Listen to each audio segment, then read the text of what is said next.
Entonces, el modelo Pacto de Productividad. ¿Cómo nace el modelo Pacto de Productividad? Perdón, no les dije, si alguien quiere interrumpir, quiere hacer alguna pregunta, activan su micrófono e interrumpen, ¿ya? No hay problema, yo no lo estoy viendo a todos, entonces es mejor de esa forma. ¿Cómo nace este modelo? Como les decía, se diseña entre el año 2009 y 2014 en Colombia, en lo que hoy día se denomina el Programa Pacto de Productividad, a partir de distintas actividades que se fueron desarrollando en distintas ciudades en Colombia, con la intención de ir complementando esta propuesta de una manera permanente a partir del aporte de los diferentes actores que participan en el ecosistema de la inclusión laboral en Colombia. A partir de esta propuesta del modelo Pacto de Productividad del 2014, se ha ido adecuando a las características actuales de los procesos de inclusión laboral también en Colombia, y es eso lo que nosotros estamos tomando hoy día como referente para poder ir construyendo el modelo Pacto de Productividad Chile. Cuando nos hablan de un modelo, muchas veces nos ocurre, dependiendo de cuál sea nuestro ejercicio profesional, nuestro quehacer habitual, que entendemos el concepto de modelo desde distintas dimensiones. Y es así como Pacto de Productividad también recogió distintos referentes para poder estructurar esta propuesta de modelo para la inclusión laboral de personas con discapacidad. Muchas veces nos centramos más bien en lo que tiene que ver con la mirada a nivel de servicios o de nivel operativo, ¿cierto? Como en el quehacer, en la intervención directa con las personas en los procesos de inclusión laboral cuando nos hablan de un modelo.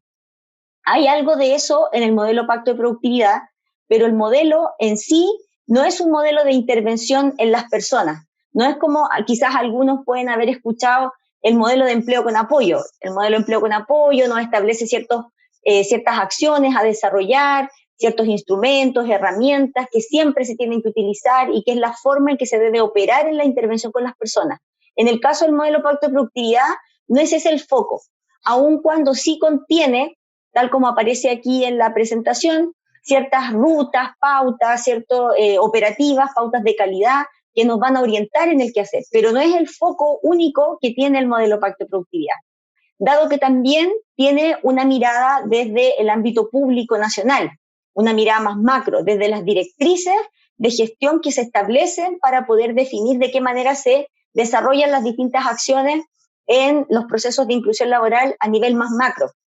Es así como entonces Pacto de Productividad, a partir del modelo Pacto de Productividad, interactúa con ese Estado, dialoga con el Estado, de manera de poder influir también, poder, ahí se me fue la palabra, incidir en las decisiones, en la forma en que se vayan a desarrollar ciertos lineamientos, políticas, leyes, normativas, llevando la información desde los actores que están más en las bases hacia aquellos que están tomando las decisiones.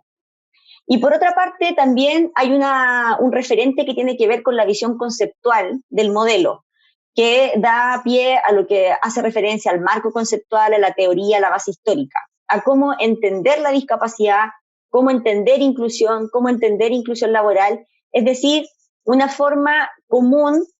a partir de este modelo de entender todos esos conceptos para tener un lenguaje común y una forma de operar quizás desde distintas acciones, pero bajo un mismo prisma, que es el que se va estableciendo a partir de esta propuesta de modelo. El modelo, ¿qué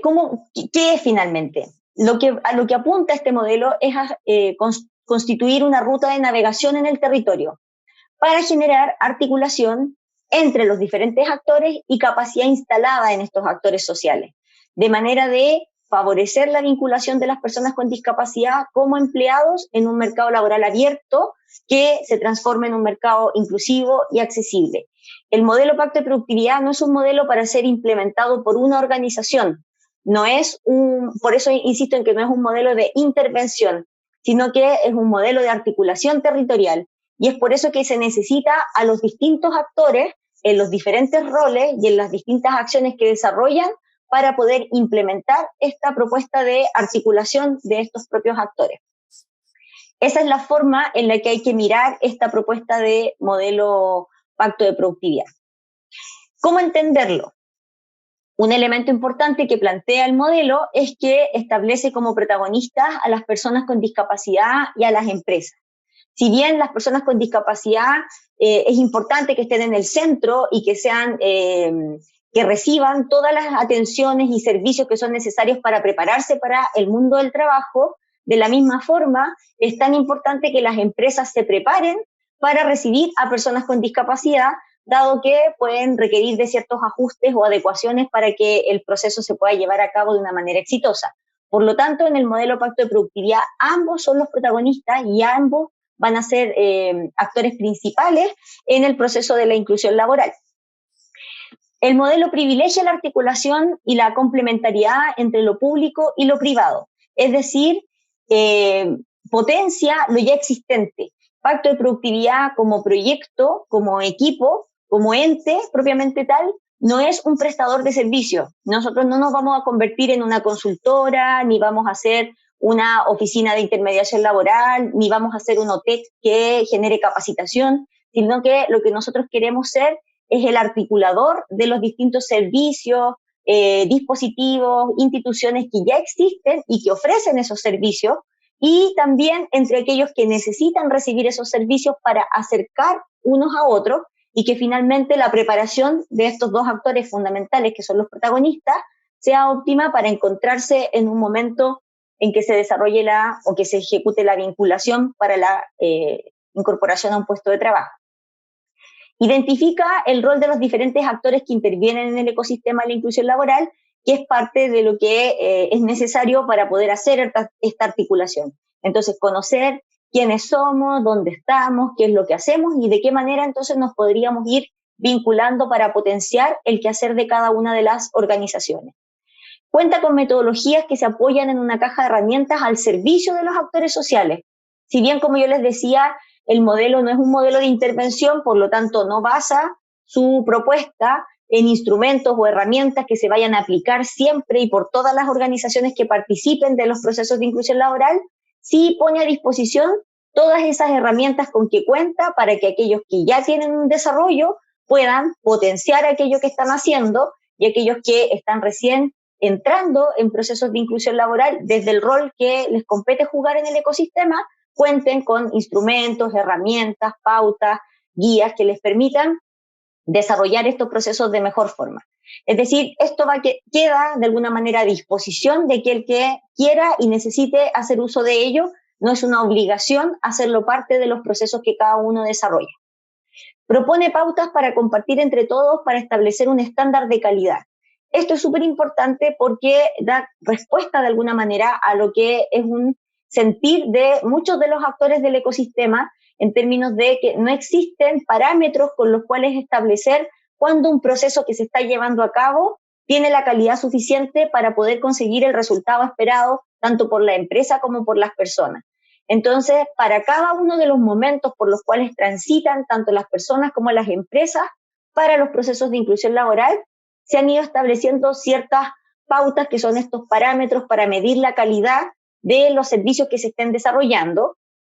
pero que tampoco nuestra intención es poder implantarlos sin tomar en consideración el parecer de los actores que van a desarrollar estos servicios o que van a recibir estos servicios. Por lo tanto, estas pautas son sujetas a modificación y es la primera propuesta con la cual nosotros llegamos para plantearles esta posibilidad de ir estableciendo estándares de calidad común entre las diferentes organizaciones que prestan servicios. Y plantea los momentos por los cuales debe transitar la empresa y la persona con discapacidad, generando esta suerte como de camino, ¿cierto?, de ruta por las cuales van avanzando tanto las personas como las empresas en los procesos de inclusión laboral para prepararse de manera de llegar al momento de la vinculación. Estos momentos que se plantean, esta estructura, de alguna manera es poner en el papel, como llevar a la gráfica, algo que muchas veces nosotros ya hemos desarrollado y que probablemente muchos entiendan, que es la manera en que se desarrollan los procesos de inclusión laboral. Pero el propósito a partir del modelo es definir en conjunto esa estructura y eso dejarlo por escrito para que sea la forma en que todos entendemos cómo se lleva a cabo este proceso de tránsito en los procesos de inclusión laboral. Como refuerzo, los protagonistas, las personas con discapacidad y las empresas. ¿Y qué es lo que hace el modelo entonces? Es aportar a cerrar las brechas que separan a las personas con discapacidad de las empresas o empleadores que reciben a personas con discapacidad para trabajar o que abren sus puertas para recibir a personas con discapacidad para trabajar. De manera que ese espacio que existe entre ambos se reduzca en la medida que los servicios, que las acciones que se vayan desarrollando se entreguen de la manera correcta, con los niveles de calidad suficientes para uno y otro actor, y que esa brecha se reduzca y puedan encontrarse de una manera óptima tanto las personas como las empresas. Para poder ir abordando lo que es esta como propuesta común, de puesta en común del modelo Pacto de Productividad, el modelo ha establecido algunas premisas que son como algunos aspectos que sí son más bien inamovibles, que no son tan ajustables al territorio, pero que principalmente tienen que ver con aspectos que deben estar considerados cuando hacemos inclusión y cuando hacemos inclusión laboral en países como el nuestro, donde somos firmantes de la Convención de Derechos de las Personas con Discapacidad. Entonces, a partir de ese principio, la Convención de Derechos, se establecen estas premisas fundamentalmente que dan cuenta de estas posturas y esta forma de mirar el proceso de inclusión laboral con unos mismos anteojos para todos, independientemente de cuál sea el rol que cada uno de los actores juega en el proceso de la inclusión laboral. Para establecer estas premisas se han definido dos grupos. Unas que tienen que ver con la dimensión conceptual analítica y otras que hacen referencia a una dimensión participativa. Vamos a revisar algunas en las siguientes imágenes, solo para dar cuenta de a qué se refieren estas premisas, y ustedes van a poder conocer de ellas más en profundidad ya en el proceso de transferencia técnica en el que van a participar a partir de las próximas semanas. Entonces, cuando hacemos referencia a estas premisas de la dimensión conceptual analítica, por ejemplo, una de las premisas es la base conceptual de la Convención de Derechos de Personas con Discapacidad de las Naciones Unidas. Sus principios, sus términos, sus conceptos, sus propias premisas están tomadas a partir del modelo Pacto de Productividad como una forma de generar esta visión, estos anteojos con los cuales mirar los procesos de inclusión laboral. No importando quién sea yo en términos de qué tipo de actor sea el que está participando en el ecosistema de la inclusión laboral, siempre mirar las acciones desde esta perspectiva, ya con estos mismos anteojos. Otro elemento, por ejemplo, dentro de las premisas es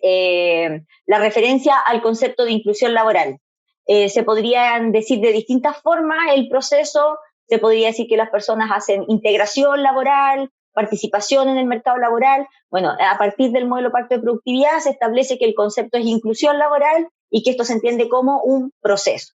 Otra forma de ir estableciendo parámetros a partir de los cuales ir abordando las temáticas desde una misma conceptualización, una misma forma de mirar el quehacer desde los procesos de inclusión laboral.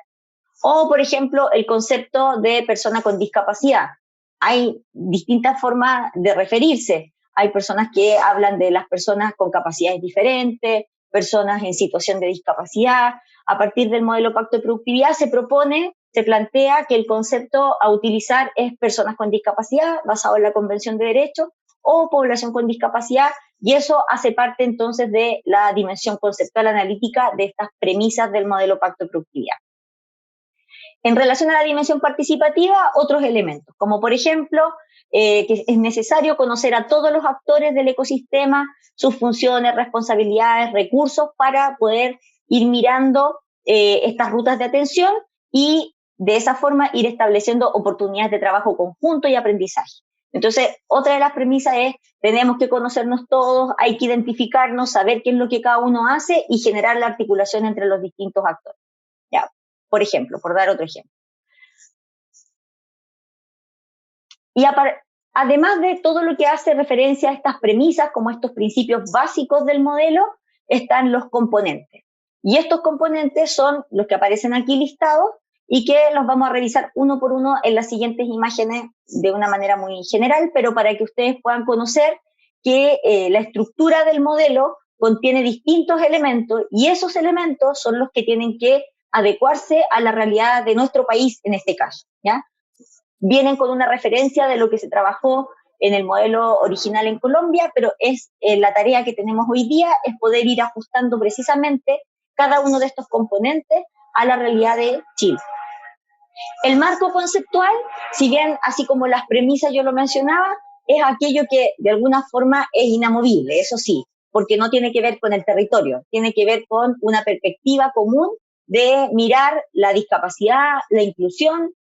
social, la inclusión laboral. Y desde esa visión, el marco conceptual está asociado a modo de paraguas o a modo de una alfombra, digamos, donde uno parte en el desarrollo de las acciones en la Convención de Derechos de las Personas con Discapacidad, el modelo social de la discapacidad y el concepto de discapacidad que nosotros manejamos también en nuestro país, que está basado en la Clasificación Internacional del Funcionamiento y también en la Convención de Derechos. Por lo tanto, esos elementos conceptuales son los básicos. Si yo soy empresa, si yo soy una UMIL, si yo soy una fundación que presta servicios de inclusión, de intermediación laboral, debiese mirar siempre bajo los mismos anteojos el proceso de inclusión laboral, independientemente del actor que yo sea. A partir de eso pasamos al siguiente componente, que es el marco institucional, y en el marco institucional el modelo hace referencia a que es la identificación del conjunto de organismos, organizaciones de nivel nacional, regional, local, que se vinculan con la definición de reglas, normas, leyes que se establecen para la provisión de servicios de inclusión laboral o de servicios complementarios. Por lo tanto, se establece que es importante identificar a quiénes son esos actores clave a nivel institucional que están definiendo cuáles son las decisiones que se toman para poder establecer de alguna forma el siguiente componente que tiene que ver con el marco legal, que hace referencia a todas las normativas, leyes, reglamentos, ordenanzas que puedan existir y que de alguna manera influyen en los procesos de inclusión laboral. Pueden influir positiva o negativamente, pero influyen y hay que identificarlos, reconocerlos cuando uno hace procesos de inclusión laboral. A eso hace referencia el marco legal en el modelo. También el modelo establece ámbitos de acción y cuando nos habla de ámbitos de acción, plantea 4 momentos por los cuales cualquier persona interesada en avanzar en su vida laboral va a tener que transitar. Educación escolar, formación para el trabajo, intermediación laboral y vinculación laboral. Estos 4 ámbitos de acción funcionan a partir de esta visión como un engranaje. Por lo tanto, lo que ocurre en el primero va a influir en lo que va a ocurrir en el siguiente y así a continuación. Por lo tanto, se establece también a partir de estos ámbitos de acción en el modelo la importancia de identificar, reconocer y tener información de qué es lo que ha ocurrido con esa persona en las etapas o en estos ámbitos o momentos previos, dado que eso está influyendo en lo que va a ocurrir en el siguiente. Y asimismo, si yo estoy haciendo acciones que aportan al desarrollo en uno de esos ámbitos de acción, eso va a influir linealmente de alguna forma o a manera de engranaje en el proceso final de vinculación en el puesto de trabajo. Por lo tanto, esto tiene que estar un ámbito vinculado con el otro y las acciones que ahí se desarrollan estar vinculadas unas con otras. Nosotros desde el modelo no abordamos necesariamente de manera directa lo que pasa en la educación escolar, porque no apunta necesariamente a los procesos, directamente a los procesos de intermediación laboral. Pero sí es importante poder estar vinculado con las organizaciones que participan en esa etapa, en esos momentos, para poder establecer de qué manera esos resultados en la formación, en el ámbito educativo, van a influir en cómo esa persona enfrenta el mundo del trabajo en lo que viene. Respecto de las etapas de la inclusión laboral, también el modelo estructura 4 etapas, que probablemente, como yo ya les decía al principio, si uno las mira, van a ser muy parecidos a lo que habitualmente todos entendemos que son estos momentos por los cuales se debe transitar para hacer un proceso de inclusión laboral. Lo que hace el modelo es estructurarlo y establecerlo así para acordar entre todos que estas son las etapas de la inclusión laboral.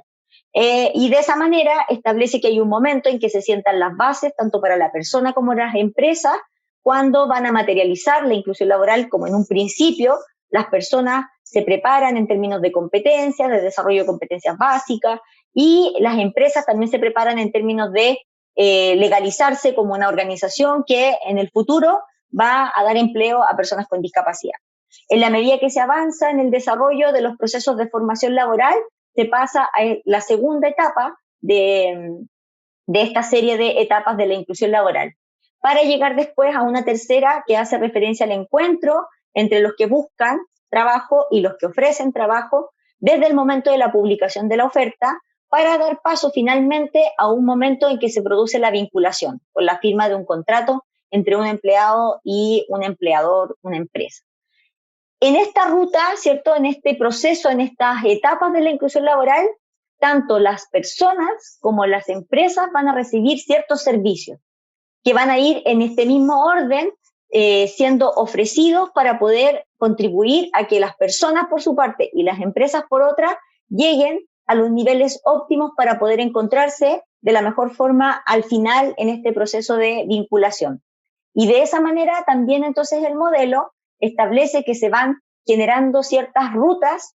de servicios para las personas y para las empresas a partir de estos 4 momentos. Y esas rutas de servicios, si bien no son distintas de las que cualquier persona que va a vivir un proceso de inclusión, de intermediación laboral debiese vivir, sí tienen ciertas particularidades y tienen ciertos servicios que deben ser ofrecidos, ya sea a las personas o a las empresas, por las organizaciones que prestan esos servicios. Entonces, a partir de estas etapas, se establecen lo que se llaman estas rutas de servicio y se definen ruta para las personas y ruta para las empresas. La definición de esta ruta no es más que la estructuración de los servicios que ofrecen aquellos que están ofreciendo los servicios. No es que nosotros estemos planteando que son otros o que vamos a ser nosotros los que ofrezcamos estos servicios, sino que es más bien el generar la estructura de cómo se organiza estos distintos momentos a partir de las etapas con los distintos momentos de los servicios que van a ser ofrecidos. ¿Y por qué es tan importante estructurar estas rutas de servicios para las personas y para las empresas? Porque de esa manera, en cada uno de estos momentos, podemos establecer las pautas de calidad con las cuales se deben ofrecer o recibir los servicios que se están entregando tanto a las personas como a las empresas. Entonces, se define esta ruta de servicios para las personas, asimismo se define una ruta de servicios para las empresas, y a partir de ambas rutas, entonces se puede ir estableciendo pautas de calidad. Y estas pautas de calidad, como yo ya mencionaba al principio de la presentación, son las consideraciones mínimas necesarias que debe tener el proceso de inclusión laboral para personas con discapacidad, de manera de tener ciertos parámetros de evaluación de la calidad de los servicios prestados por las distintas entidades, en el ámbito de la formación, de la intermediación, del acompañamiento, del seguimiento laboral de las personas con discapacidad. Estas pautas, como yo ya mencionaba, la idea es que podamos irlas conociendo y que también podamos ir aportando en la medida que veamos que hay elementos que deben estar contenidos y que a lo mejor no están contenidos, o que a lo mejor ya recaban todo aquello que sea lo mínimo necesario para ofrecer los servicios de inclusión laboral. Ya casi finalizando, la caja de herramientas, que yo ya también hacía referencia, hace referencia a que el modelo Pacto de Productividad cuenta con ciertos documentos, guías, formatos, incluso presentaciones que nosotros vamos a poner a disposición de todos aquellos actores que participen del proceso de interacción con Pacto de Productividad, de manera de poder apoyar el trabajo de las distintas organizaciones dependiendo de los servicios que ofrezcan. Este material, estas herramientas que van a estar a disposición en esta caja, van a estar dispuestas de manera de que voluntariamente las organizaciones puedan hacer uso de ellas para mejorar, fortalecer, ajustar sus propios instrumentos o adoptarlos como parte del quehacer habitual de la organización. Y finalmente los actores sociales. El componente actores sociales hace referencia a todos los actores institucionales que aparecen para apoyar este cierre de brechas,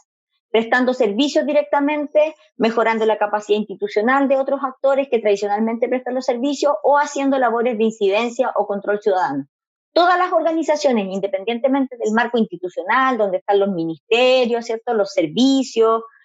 públicos, me refiero al Servicio Nacional de la Discapacidad, el Servicio de Capacitación y Empleo, qué sé yo, la Dirección del Trabajo. Además, están todos los actores sociales que son las fundaciones,